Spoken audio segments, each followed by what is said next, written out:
انسان چاہے جتنا بڑا ہو جائے اور جتنا مالدار بن جائے لیکن وہ اپنے ماضی کو کبھی بھی نہ بھولے۔ جو انسان ماضی کو بھول جاتا ہے وہ انسان غرور کی سیڑھیوں پر چل دیتا ہے اور غرور اور تکبر کے دہلیز پر قدم رکھتا ہے، جہاں سے اس کی ناکامی اور اس کی ذلت و رسوائی اس کا سامنا کرتی ہے۔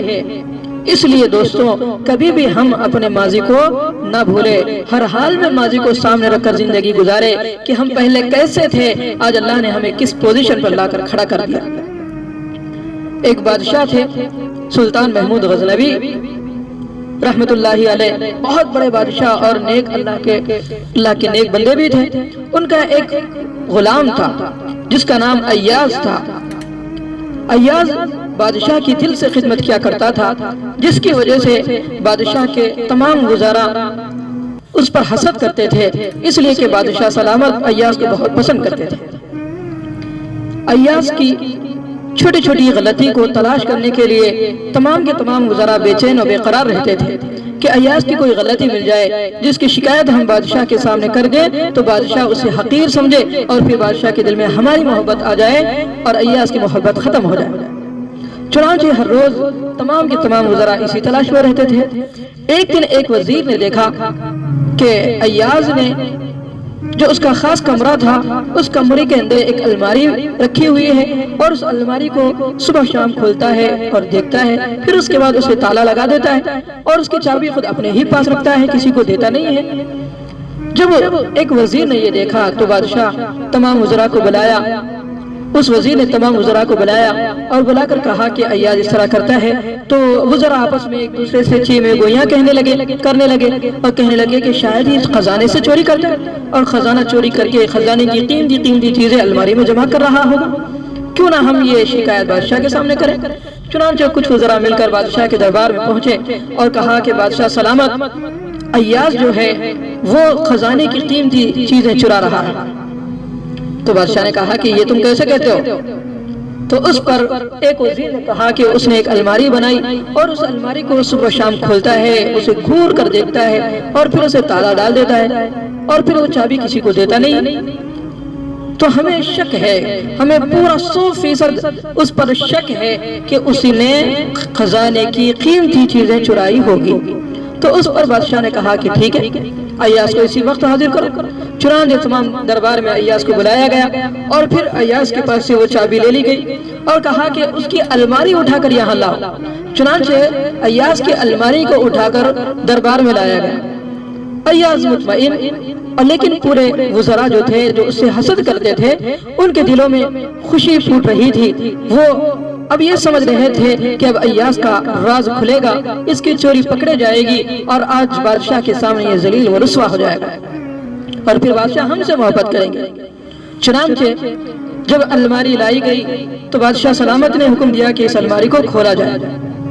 چنانچہ اس کے بعد سب کے سامنے اس الماری کو کھولا گیا تو دیکھا کہ اس الماری کے اندر ایک پرانا اور پیوند لگا ہوا ایک لباس ہے اور جوتے ہیں جو بالکل پھٹے پرانے تھے اور ایک ٹوپی ہے جو بالکل پھٹی تھی۔ بس یہی 3 چیزیں تھیں، اس کے علاوہ کچھ نہیں تھا۔ تو بادشاہ نے کہا کہ ایاز یہ تو کوئی اتنی قیمتی چیز نہیں ہے کہ اسے صبح شام دیکھا جائے اور اس کو الماری میں رکھ کر اس کو تالا ڈالا جائے، یہ تو کوئی قیمتی چیز نہیں ہے۔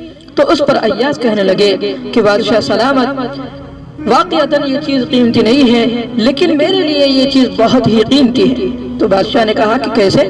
تو اس پر ایاز کہنے لگے کہ بادشاہ سلامت، آج جس پوزیشن پہ میں ہوں، آپ نے جس پوزیشن پہ مجھے لایا، میں اس الماری کو کھولتا ہوں اور دیکھتا ہوں اور پھر روز دیکھ کر یہ کہتا ہوں کہ ایاز تیری حیثیت تو یہ تھی، تو اس پوزیشن میں تھا، جب تو اس بادشاہ کے دربار میں آیا تو یہ پیوند لگا ہوا پھٹا پرانا لباس پہنا ہوا تھا اور تیرے جوتے بھی پھٹے ہوئے تھے اور تیری ٹوپی بھی پھٹی اور پیوند لگی ہوئی تھی۔ اس حالت میں تو بادشاہ کے دربار میں آیا تھا، لیکن آج بادشاہ نے تجھے کیا مقام دیا، کیا مرتبہ دیا تو یاد رکھ کہ اس بادشاہ نے تجھے اس مقام و مرتبے پر لایا ہے، تجھے کبھی بھی اس بادشاہ کی حکم عدولی نہیں کرنی چاہیے اور اس بادشاہ کا حکم کبھی نہیں توڑنا چاہیے۔ تو اپنے ماضی کو یاد کر۔ چنانچہ بادشاہ سلامت میں ہر روز اس الماری کو کھولتا ہوں اور اپنے ماضی کو یاد کرتا ہوں کہ میں پہلے اس پوزیشن میں تھا، آج آپ نے مجھے اس پوزیشن میں لا لیا۔